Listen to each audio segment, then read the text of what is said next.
Welcome to Drumbeats, the must-listen-to podcast which explains why Indigenous partnerships are the key to securing successful outcomes in natural resource and infrastructure investment in Canada.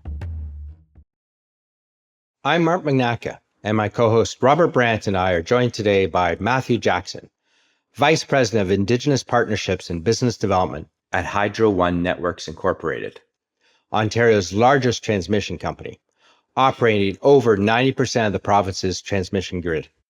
Hydro One Networks Inc. is in the middle of a multi-billion-dollar capital investment program that's doubling Ontario's transmission capacity by 2040. What makes it exceptional is the 50-50 equity partnership model with Indigenous communities. In our conversation, you'll discover why Ontario has quietly become one of the jurisdictions with the fastest transmissions development timelines. You'll learn how Indigenous equity partnerships actually accelerate those project timelines rather than delay them, and understand why First Nations are now actively advocating for Hydro One's projects. This is actually a benchmark case study demonstrating the value of Indigenous partnerships and reinforcing Indigenous partnerships are at the heart of smart investment decisions in Canada.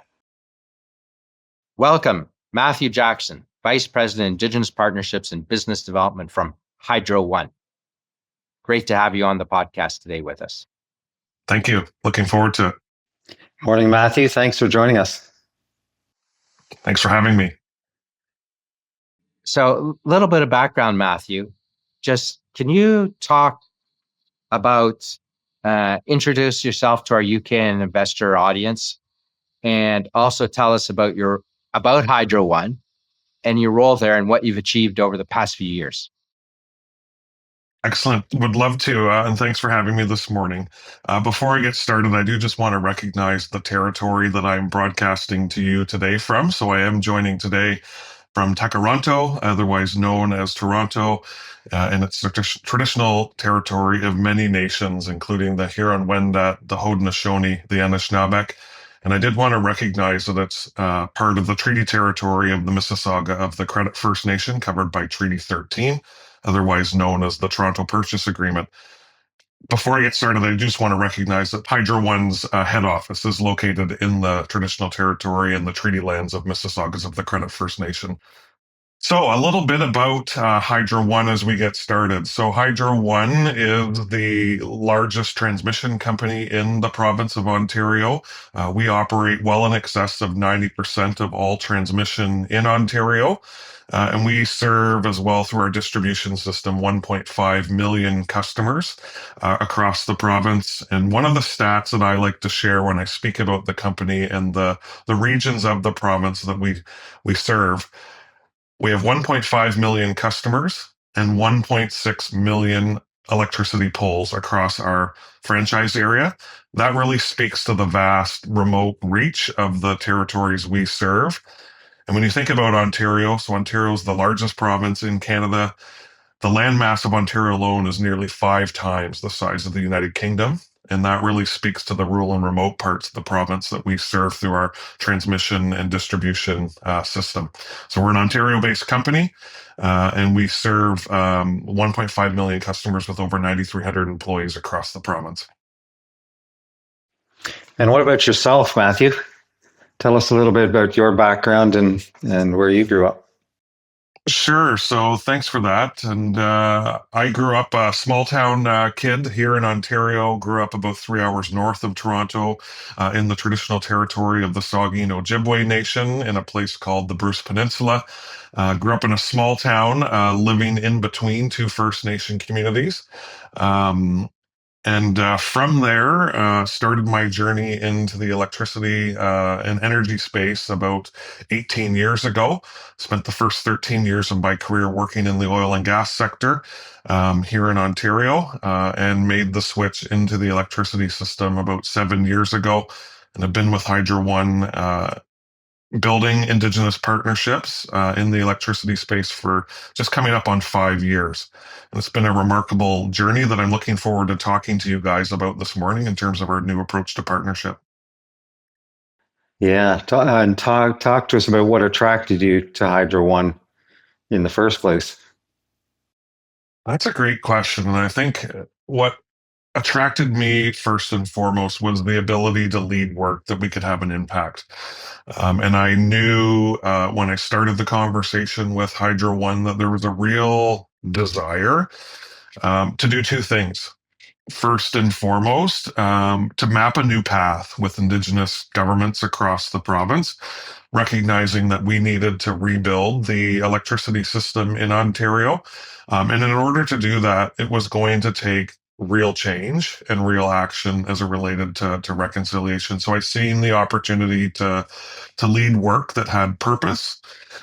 Coupled that with, I love doing nothing more than building big things. And Hydro One is in the business today, building a lot of big things, big infrastructure across the province. So when you have the opportunity to marry those two things together, it was a pretty exciting proposition. So, just for our listeners, because when you go back in history, which is one of the reasons they brought you in, and Rob, I seem to remember Tabitha Bowl from Canadian Council for Indigenous Business talking about her experiences when she was young, and she's around our generation. Okay, I think a bit younger than certainly myself. But Hydro One did not have a great reputation.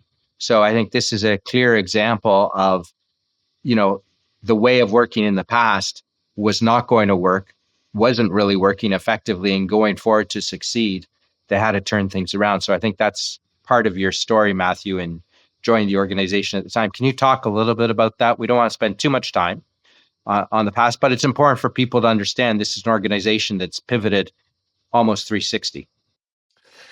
Yeah, I think it's an important question, Mark. And I think before we have a conversation about the future, we need to recognize the past. And the past behind us is one of a pretty harsh reality in the sense that Indigenous communities and nations borne the brunt of infrastructure development in the past and did not reap the benefits. And that is the unfortunate legacy of the Canadian story. There was a rapid development of infrastructure in the 50s, 60s, and 70s that had major impacts on Indigenous territories and communities across the province. And Hydro One had a role in that in terms of being a former Crown corporation, being the company that built out primarily the transmission and distribution systems in rural and remote parts of the province. So we do have to recognize that.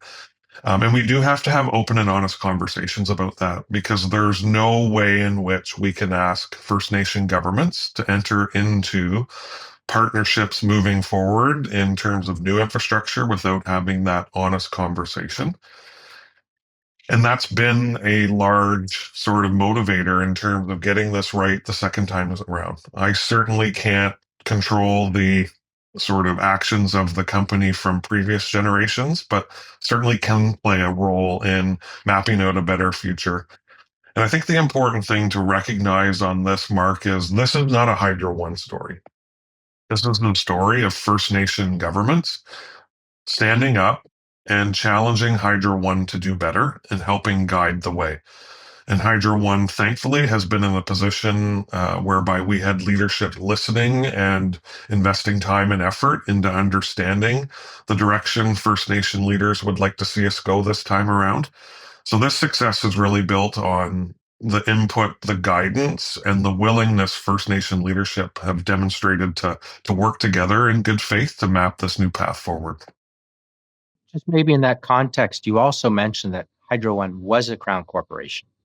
So can you also talk about that transition because so people understand where Hydro One came from? Like a lot of companies in the UK, they start as, state-owned companies, but I think that also played a role in what's happened where we are today. Yeah, so for the first nearly 100 years of Hydro One's existence, we were a government-owned Crown corporation that was tasked with building out and maintaining the electricity transmission and distribution system here in Ontario. During the 1990s, there was a rapid phase of breaking up of the energy system and opening up the system to more competition and more sort of opportunity that came from that. So we did carry that legacy, and then in 2018, the provincial government, the government of Ontario, who was the shareholder of Hydro One, made the decision to privatize Hydro One. So for the last number of years, we have been operating as a publicly traded company. And I think that's played a big part in enabling us to become innovative, nimble, and progressive in our approach to these types of partnerships. It is the right thing to do, but it's also inherently good for business.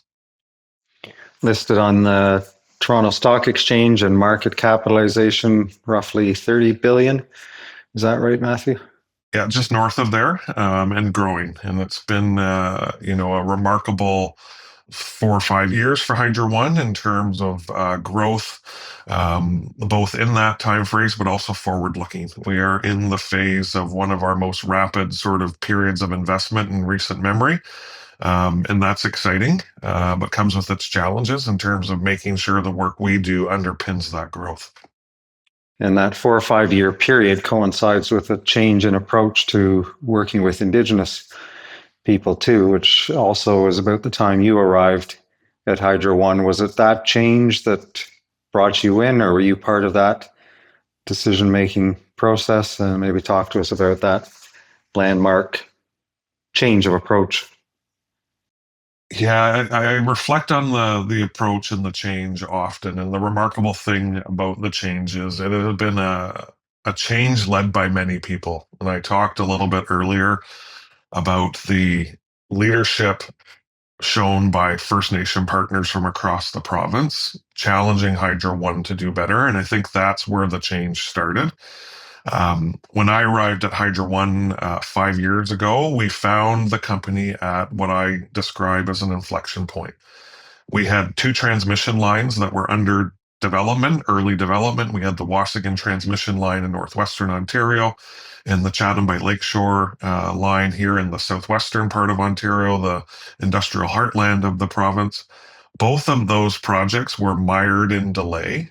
Both of those projects were suffering from fractured trust between Hydro One and First Nation governments.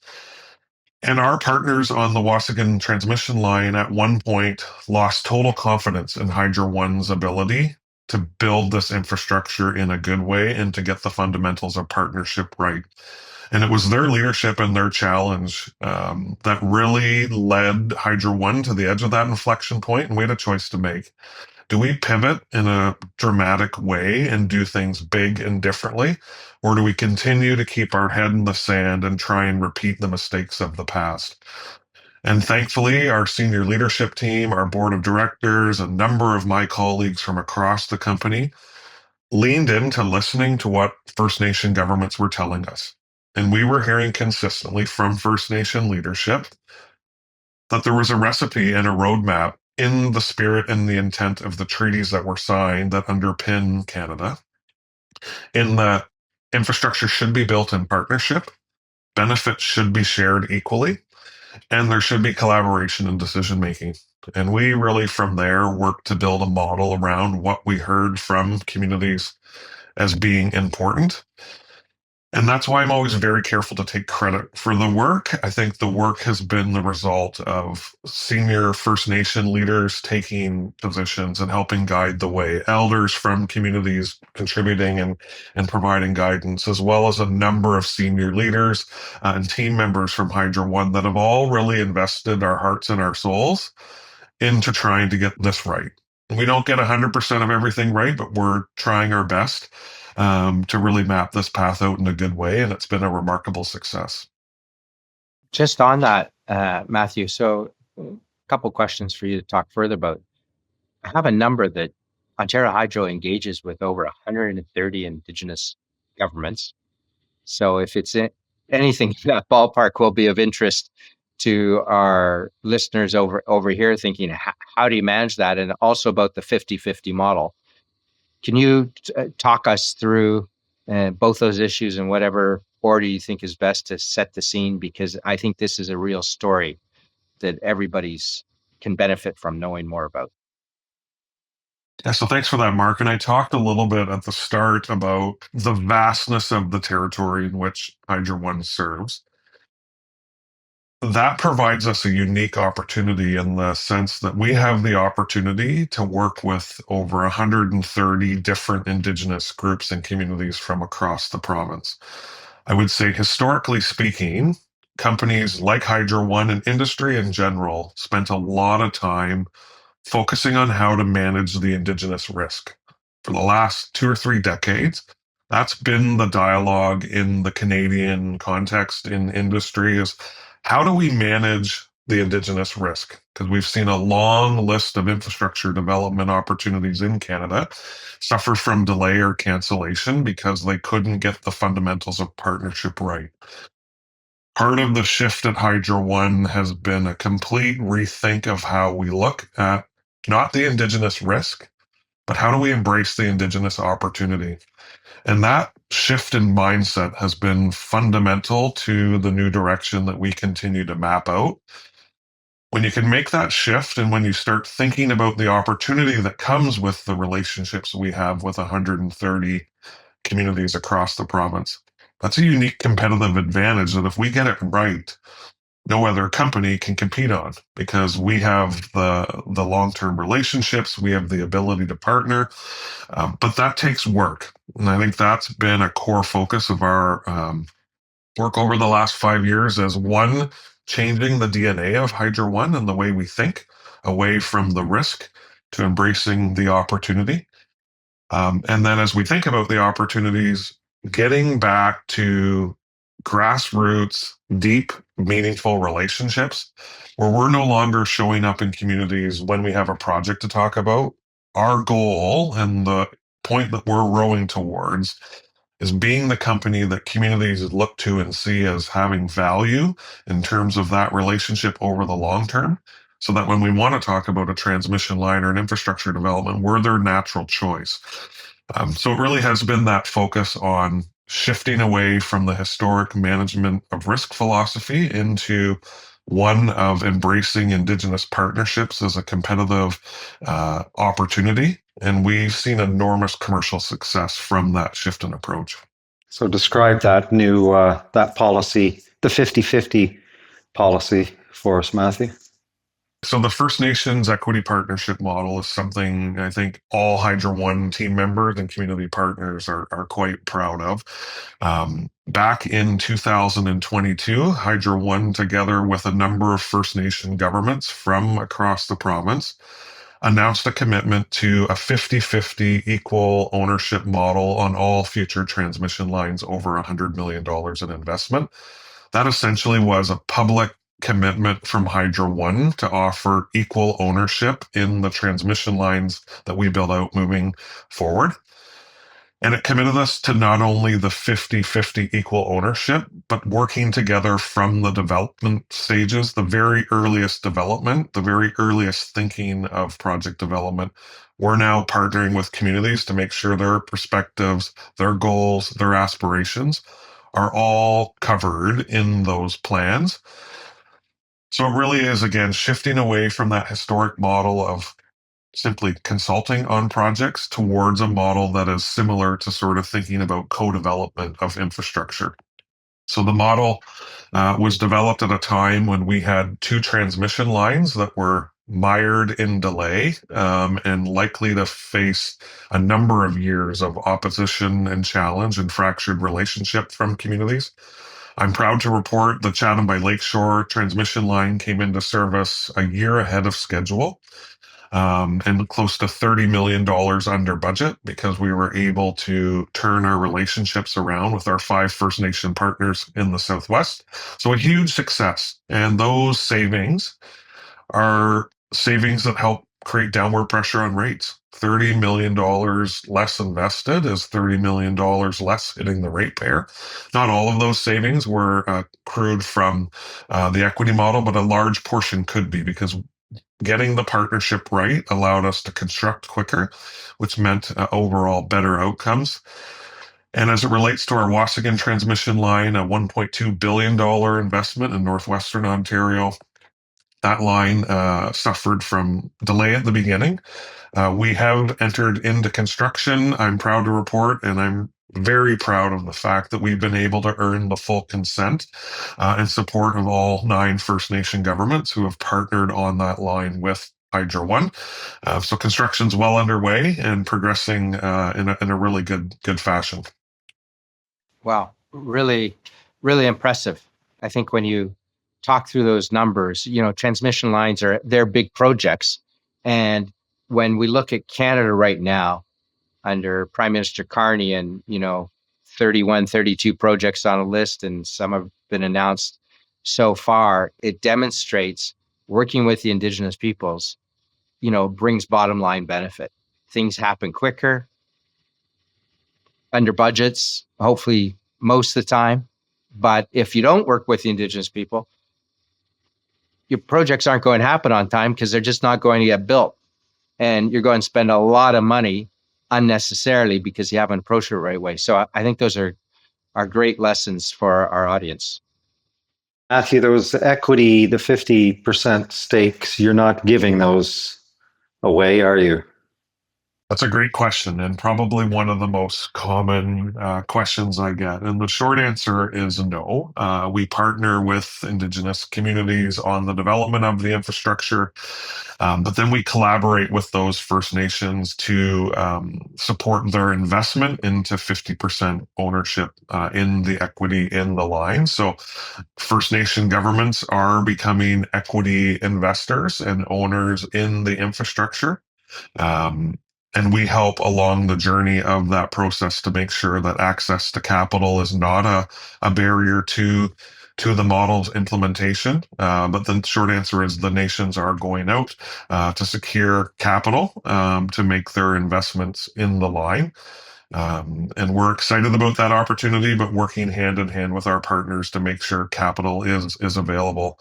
Just in terms of the size of the investment associated with the portfolio of transmission that Hydro One is developing. So I talked about the 2 transmission lines that were in a challenging position 5 years ago. Those 2 lines are moving forward. We are also in the process of developing or conducting early engagement with communities on potential transmission for upwards of 14 transmission lines. So we talked about 2 lines struggling to 14 transmission lines in various forms of development in Ontario. Just to put some context, Rob, around the size of the equity investment that we're partnering on.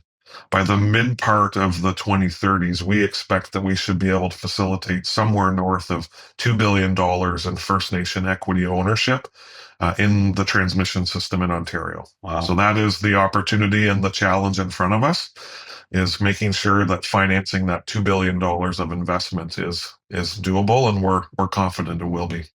And I guess one of the exciting changes in Canada for First Nations and other Indigenous groups is the availability of financing tools that weren't maybe available even 10 years ago. And it's programs like the Ontario Loan Guarantee Program, the Federal Loan Guarantee Program for Indigenous Equity Investments, the First Nations Finance Authority, all these tools being ramped up that make buying into equity stakes a more realistic proposition. Yeah, it's been a fairly remarkable shift, I would say, in the last 3 or 4 years in terms of the availability or the potential for First Nation financing to enter into investments like the ones we're talking about today.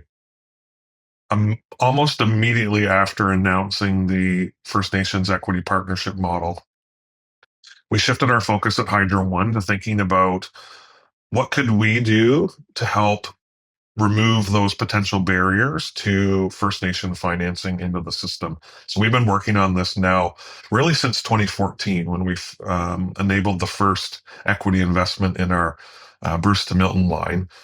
But we really ramped up our efforts over the last 3 or 4 years since we announced the commitment to the equity model.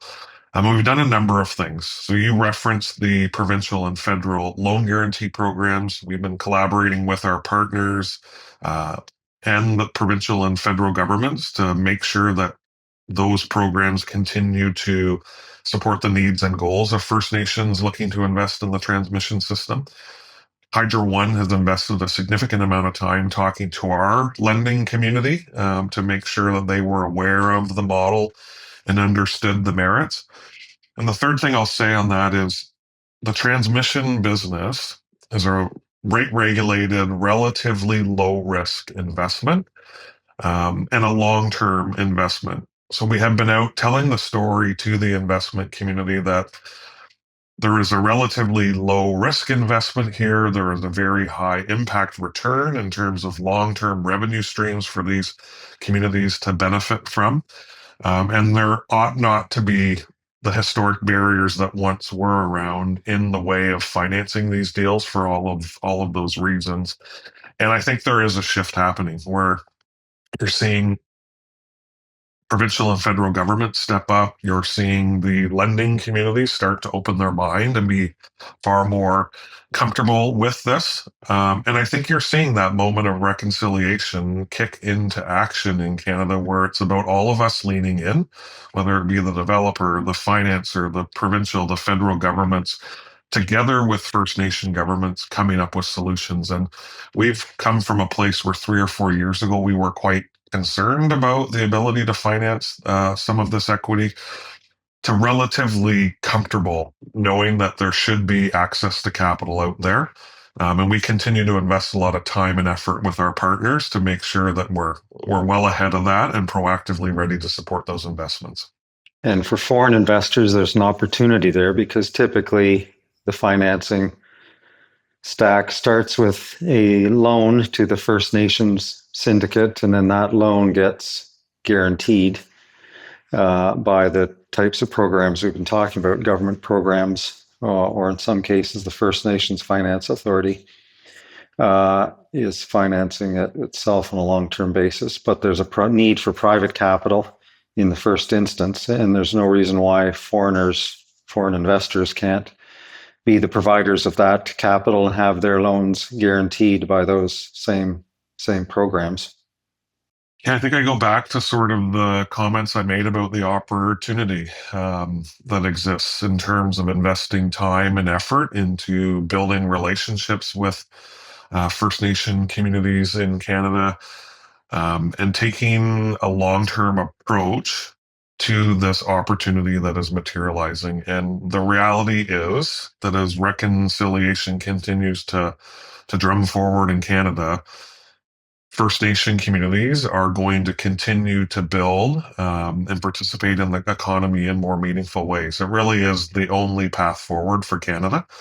And I think it's one that all Canadians should be excited about, and all foreign investors, in terms of an opportunity to participate in helping advance that agenda of reconciliation, recognizing the opportunity, but also contributing to the build out of the next generation of the Canadian economy. These things are all tied together, and one can't happen without the other. But we are going to see First Nation governments become larger stewards of the economy, and there is the opportunity to start thinking about that now and partnering early. And typically, it's not just one or two First Nations, is it, that you're partnering on a particular transmission line? Mark mentioned earlier 130 First Nations across Ontario involved in partnership. So it's typically a group of First Nations along or affected by a proposed transmission line that are getting involved, coming together, forming partnerships themselves to then become partners, 50-50 partners with Hydro One. So it's interesting that groups of First Nations are coming together, and maybe talk about how it is to manage a partnership that is itself a partnership of First Nations. Partnerships are hard work. And I don't know that that's any different from a partnership in the household to a partnership in business to partnership in developing infrastructure with First Nation communities. This has been an enormously heavy lift on both sides of the table. First Nation governments are ramping up their ability to participate. At the same time, companies like Hydro One are working to map a new path forward. So there is a lot of work that goes into getting these partnership right. That said, once you get the fundamentals of the partnership right, oftentimes we're able to move faster, better, and more efficiently. So we've got, in some instances, 5 community partners on a transmission line, upwards to as many as 19 potential partners on some of our larger investments in the north. I often describe it as this, the task that Hydro One has in front of it right now is, through collaborating with partners, we have to find consensus amongst governments. And those governments all have different views, cultural protocols, um, goals, aspirations. So it is complex work. I would say 2 things have been critical to the success Hydro One has found, and the advice I would give to investors thinking about looking to participate. First and foremost is time invested upfront is always a very good return on investment. Getting those fundamentals right, investing early in the relationship, getting to know people before the project commences is always my first bit of advice. And the second thing I would say is critically important is, when you're starting that early engagement, be in a position to clearly articulate your guiding principles, how you're going to operate, and most importantly, listen so that you're being responsive to the unique needs of the communities. 9 times out of 10, communities are signaling back to the party they're dealing with what they'd like to see in terms of what success is in their mind. Listening to that and being responsive to that early on is going to tee the conversation up for a far more constructive outcome. That's great relationship advice, whether in the home or outside the home or in business. Relationships, don't take them for granted. They're lots of times hard work, but so rewarding when you get them right, because together, generally speaking, we are better together. Talk to us about the future then. What's the next 5 years look like? What does the next 5 years look like for Hydro One? It's an exciting time for Hydro One, and it's an exciting time for Ontario. When you look at the economic opportunities in Ontario as it relates to um, investments that are coming online in terms of manufacturing, reindustrialization, we're seeing critical mineral development move forward in a more meaningful way. There really is an exciting future ahead of Ontario, I believe. And Hydro One is at the core of that. I often describe Hydro One as the delivery company, the Amazon delivery company for electricity in the province.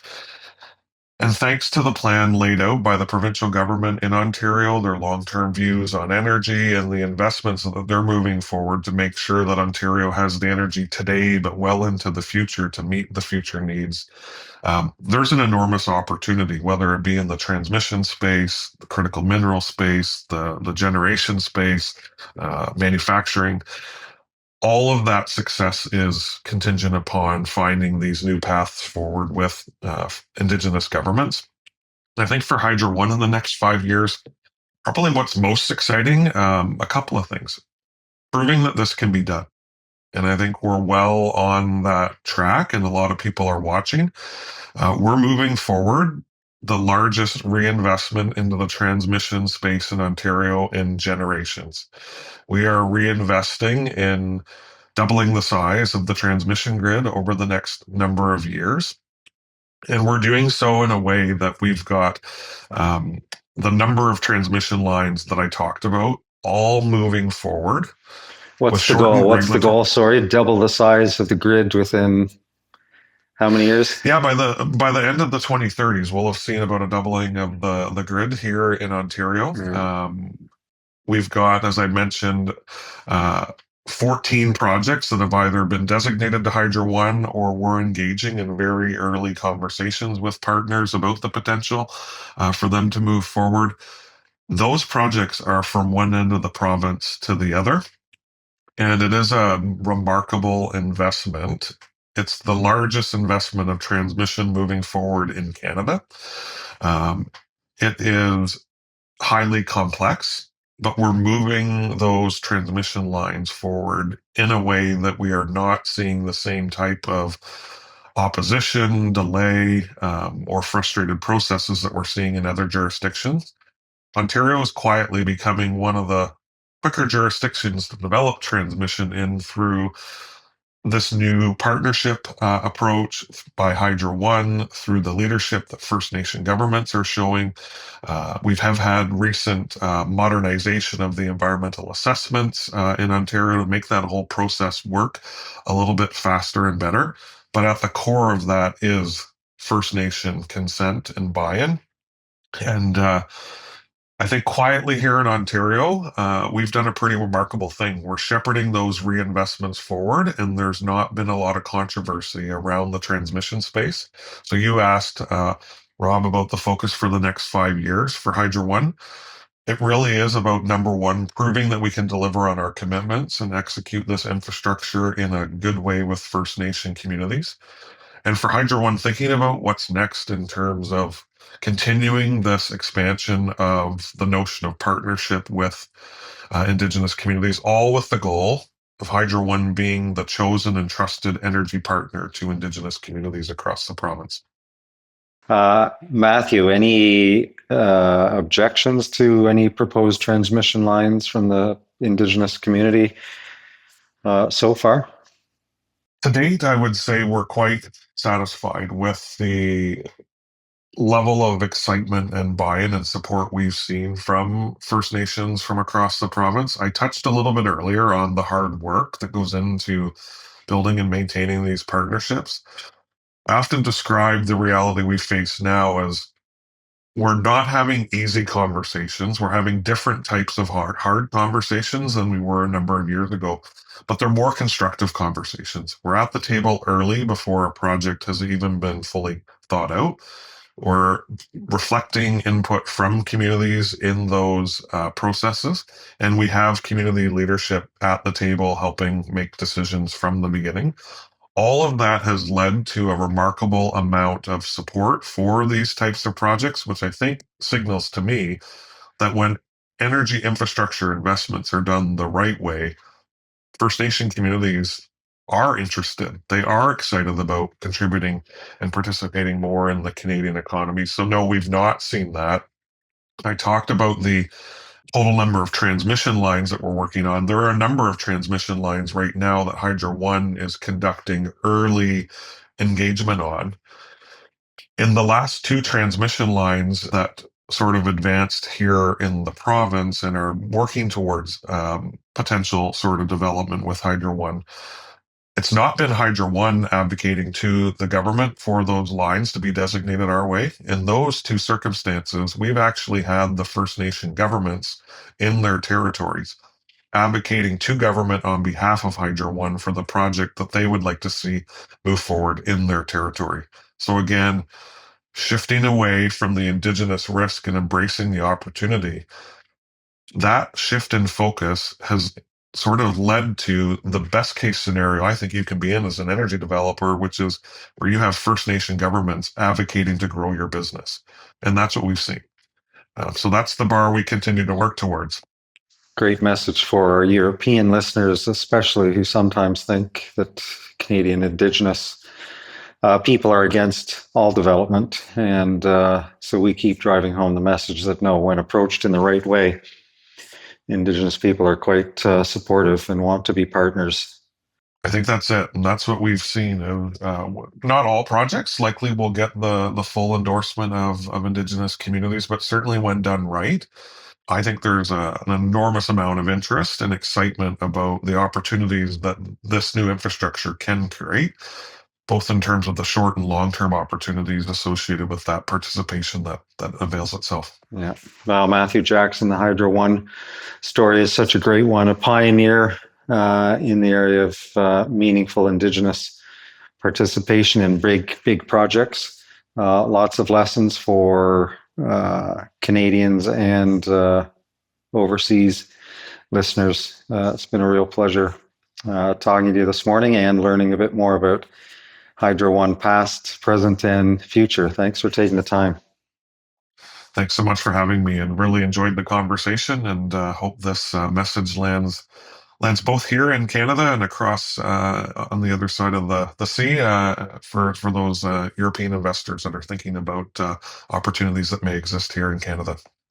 Thank you very much, and great to see you again, Matthew. Thanks, Mark. Appreciate it. Cheers. Thank you to Matthew Jackson for sharing his insights with us, and thank you for viewing and listening.